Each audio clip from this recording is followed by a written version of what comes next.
Hello my dear friends, you're in the Military Summary channel, and today we will discuss the situation in Ukraine on the 27th of January of 2025. Today we have a lot of very interesting updates, so let's start.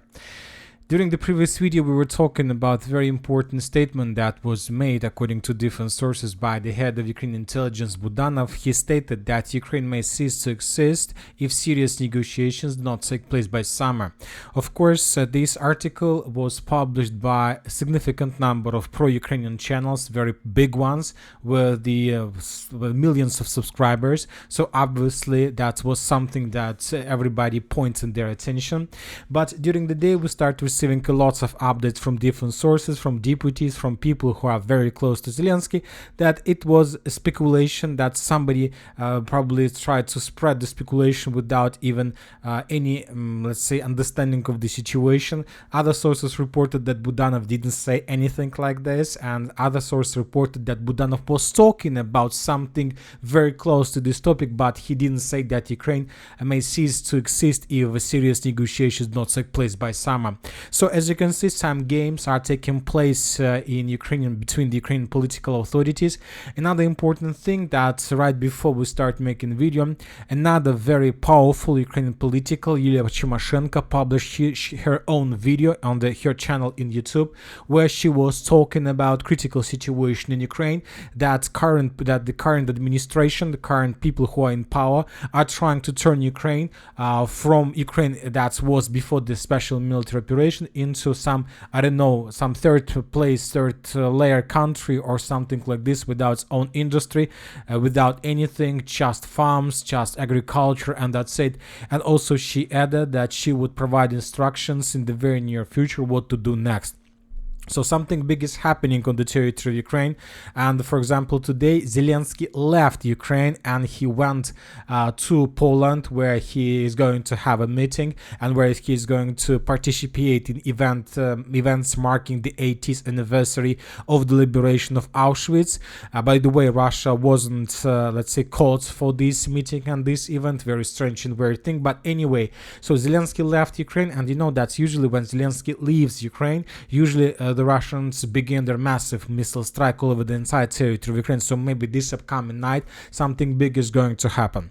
Anyway, I'm just trying to tell you that something big and something interesting is taking place currently behind the scenes, not just between Ukraine, Russia, and the United States of America, but also between different parties and different politicals in Ukraine itself, because everybody sees himself as the next president of Ukraine, or as the next president of something that left from Ukraine. Another important thing, we got from Ukraine a very interesting statement made by the former commander-in-chief of the armed forces of Ukraine. He said that Russia has taken possession of half of Ukraine's resources. They have fully recouped the costs of the war, said Viktor Muzhenko, who headed the armed forces of Ukraine from 2014 till 2019. In August 2022, the Washington Post wrote about Russia taking control of deposits worth 12.4 trillion. So that took place almost more than half a year ago, and obviously since that time the Russians managed to improve their position significantly just in the Pokrovsk direction. So I believe that the Russians control now even more, and this is a very difficult situation, and the Western countries understand that the further the Russians are moving in the Western direction, the less they will get in the end. So that's why for them it is very important to make this end right now and to get as much as possible from Ukraine. And today we got lots of details about possible negotiations and talks between Russia and Putin.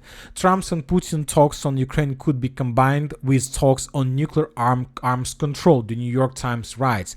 Analyzing the latest statements by the two presidents, the publication comes to the conclusion that they intend to include nuclear arms control in the agenda of the talks, and this conversation has a deadline. The main treaty agreement limiting the arsenals of both countries expires in almost exactly 1 year.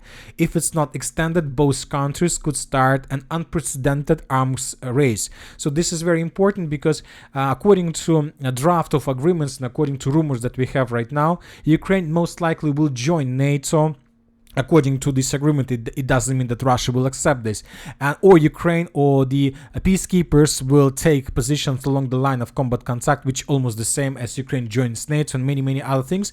And if it happens, Russia wants to be 100% sure that the United States of America or European Union or any other alliance in this area will not establish their nuclear bases, nuclear systems, nuclear launching systems on the territory of Ukraine. It is very important for Russia. So that's why without this agreement, most likely nothing is going to happen with Ukraine. Nobody is going to sign anything. But once again, this agreement expires in a year. So most likely the situation in Ukraine can be extended for another year. And then in the beginning of 2026, when every single paper is signed, then most likely we might see some peace and truce on the territory of Ukraine. Now let's discuss the situation on the ground. We have a lot of very interesting updates, and first let's talk about the settlement of Velika Novoselka. The Russians continue celebrating their victory. Obviously, they managed to achieve significant results during the battle for the settlement. I'll remind you that the settlement of Velika Novoselka was taken by the Russians probably within 10 days, or 10 till 14 days. Obviously, this is the fastest victory since the beginning of the special military operation when talking about strongholds as Velika Novoselka, and now the Russians are not moving anywhere. Most likely they're celebrating, they're regrouping, they're trying to think what to do next, whether the Russians are going to do anything next, because if the peace negotiations are about to start, then what is the purpose to attack? Maybe they will attack just to improve their negotiation positions, maybe they will do so anything. As for now, we don't know for sure what exactly the Russians are going to do. Of course, we can speculate, we can draw arrows, but everything is clear. There are just three options for the Russians. The Russians can move in the western direction with the purpose to outflank and to attack the settlement of Gulay Pole. The Russians may attack in the north western direction with the purpose to get as deep as possible deep inside of the territory of Ukraine between two defense belts or a stronghold dense networks of the fortifications, or the Russians can begin moving in the northern direction with the purpose to meet with the Russians who are currently advancing from the east in the western direction, so in the vicinity of the settlement of Novopavlovka. So, and the fourth option is just not to do anything. So the Russians are free to make any decision, and let's wait and see what is going to be next, and then we will have additional and better understanding of the situation. Now let's discuss the situation in the Kurakhova direction. As you can see, during the previous 24 hours, we haven't received lots of updates, and telling the truth, during the previous 24 hours, we haven't received a lot of updates at all. It seems that the situation was more or less stabilized. It's very difficult to understand why the situation was so stable. Maybe it's the rumors and talks about the negotiation, maybe it's about the weather, because according to information we have, the weather is going to improve significantly during the next 2 days, up to 20 plus by Celsius, and this is obviously something that never happened before in this area in January, to have such a hot weather. So something weird is happening here, so that's why it's impossible to continue offensive operation for both sides, for the Russians and the Ukrainians. So maybe they are trying just to wait when the weather goes, when the stable weather comes in this area, and then both sides will start doing anything. As for the Andreevka fortified area direction, during the previous 24 hours, we got very weird, strange, and at the same time very interesting article that was published by pro-Ukrainian map service Deep State. They show us this map, and according to this map, we see that there is a mainland, the territory that is colored in red color. This is the territory under complete Russian control, and we have a small island of Russian position on the territory of the northeastern part of Andreevka, and we have a gray zone or gap between these two territories. What does it mean? What the Ukrainian sources were trying to tell us by making these maps? So they were telling us that the Russians carried out very successful offensive operation in the direction of Andreevka, and as a result of that attack, the Russians managed to enter the northeastern part of the settlement and to dig in deeper. And the main purpose of these Russian soldiers to hold their positions as long as possible, while the rest of Russian forces are moving step by step from the settlement of Sontsevka in the same direction. It will take time, obviously several days, and it depends whether the Russians from this area are able to hold their lines. But you know that now there is no problems to support and supply forces with FPV drones, so there are very high chances that the Russians will be able to hold their positions. Another important thing from this map is not just the very interesting configuration. Another thing is how the Russians managed to achieve this attack, how the Russians managed to break through these territories. And I expect and I believe that in the very near future we're going to receive some articles from pro-Ukrainian side that another battalion or another company or another brigade battalion left their positions without showing any resistance to the Russians. You know that this is not something new. We've seen significant number of such cases since the beginning of the special military operation, and this might be another one. Just another Ukrainian battalion decided to retreat or to leave their positions without showing the Russians any resistance. For example, from the 115 series, those that were trained in France, Germany, many other countries, they basically abandoned their positions, and the Russians used that opportunity and took these territories under control. Once again, if this is exactly the case, sooner or later we're going to receive additional information about this. As for the Pokrovsk direction, during the previous 24 hours, we got just one important statement published by pro-Russian sources, pro-Russian mappers, that as a result of offensive operation, the settlement of Nadezhenka was captured by the Russians completely. We have colored this territory as a contested zone. This territory used to be under complete Ukrainian control. Now we have some doubts. I saw several articles published by the Russian sources that indeed the Russians managed to do this. So let's wait and see sooner or later if this information is correct. Either the Minister of Defense will confirm this, or we're going to receive some video, or we're going to receive both. Now let's discuss the situation in the Pokrovsk direction during the previous 24 hours. As you can see, we haven't received a lot of updates, just several videos. For example, a very interesting video we got from the southern part of Vovchok.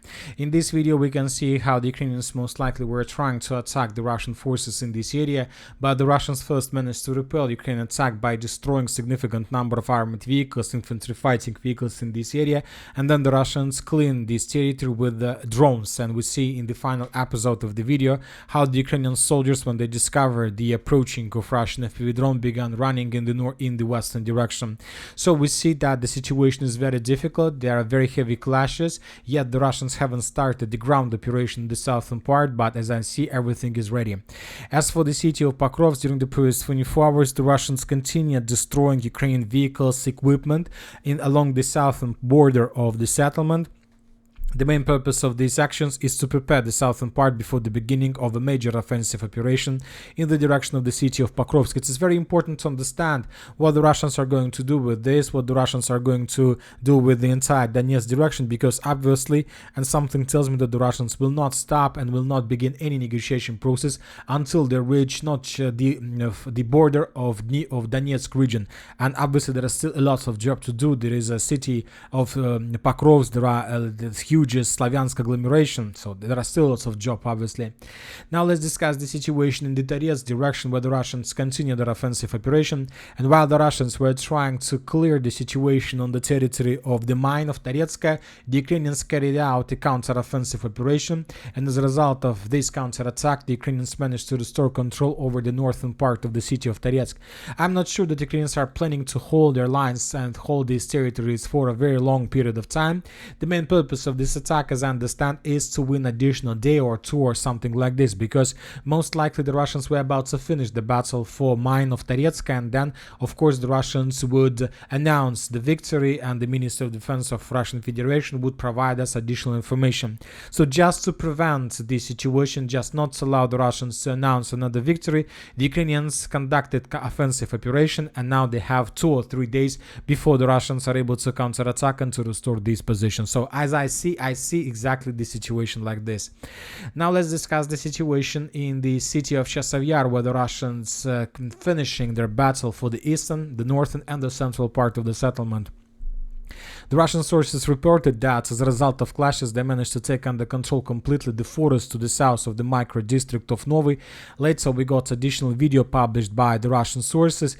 As for this video, it's very difficult to geolocate any of the episodes that can indicate that this territory was captured. It's just the information that was provided by the officer who is responsible for the offensive operation in this area. Based on this video, we have marked this territory as a contested zone until we get additional clarifications. As for the central part. Today we got both map changes from different mappers, and we have video published by the Ukrainian side that shows us the losses of the armored forces of Russian Federation in this area. Based on this video, we have adjusted just a small block of the central citadel. Anyway, we see that the battle for this part is coming to an end, and when the Russians finish the battle for this territory, then they're gonna face another and the final stronghold of the city of Chasiv Yar. This is the micro district of Shevchenko and the micro district of Yuzhny and the micro district of Cech number 2, and this is going to be the final stronghold on the way to the city of Konstantinovka. As for the Sivas direction, during the previous 24 hours we haven't received anything, just the regular activities of the Russian forces. The Russians were bombing and attacking Ukrainian positions in Verkhnekamensk without any changes on the ground. The same story took place in the Liman direction. The Russians were bombing and attacking the Ukrainian positions, were FPV droning the Ukrainian vehicles in the settlements of Zarechne, Tarskoye, Mirne, and so on, so in this entire direction, but as you can see, without any active offensive operations on the ground. Once again, the situation was so calm during the previous 24 hours, so one can say that indeed somebody is having some discussions or talks about Ukraine, and it's one can say that the negotiation or the truce agreement can be signed, let's say, during the next 24 hours, but let's wait and see, of course. As for the northern Kupiansk direction, during the previous 24 hours, the Russian sources published the video of how the Russians were FPV droning and attacking Ukrainian vehicles in the settlement of Petropavlovka. Based on this video, we have restored control of Ukraine control over the northern part of the settlement. This territory used to be considered as a contested area, and now we have no doubts that Ukrainians are still there. Now let's discuss the situation in the Sudzha direction, and the most important update is that the Russians, as a result of offensive operation, managed to establish complete control over the settlement of Nikolayevo-Darino. I'll remind you that the flag with the Russian flag was raised in the southern part of the settlement somewhere on the 21st of January. So this is exactly the moment when the Russians were raising their flag in the southwestern part of the settlement. But based on this video, we didn't adjust anything because the flag was raised on the territory that was already by the Russian control by the time the flag was raised. So that's why we were waiting for additional updates. And today the Minister of Defense of Russian Federation confirmed complete control over this territory. We have adjusted the map based on the Minister of Defense report. As you can see from this area, we also haven't received anything special, just the regular activities. The Russians were bombing and attacking the Ukrainian positions. Russian FPV drones were flying above this area, hunting and attacking Ukrainian vehicles, Ukrainian positions, and so on, but without any changes on the ground.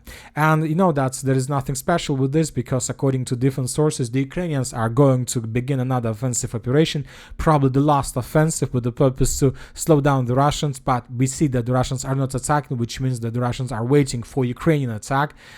This might be the final attack of Ukrainians, and then the Russians can carry out another counter-attack, and this can lead to significant losses from the Ukrainian side and to a turning point in the battle for this area. As for now, Zelensky is going to hold these lines as long as possible, because later he's planning to change these territories for something else. And that's it for the today military summary channel. Reminds we condemn any violence in the world. Thank you for watching. Subscribe to my channel, put your likes to my Patreon, and have a good day. Bye bye.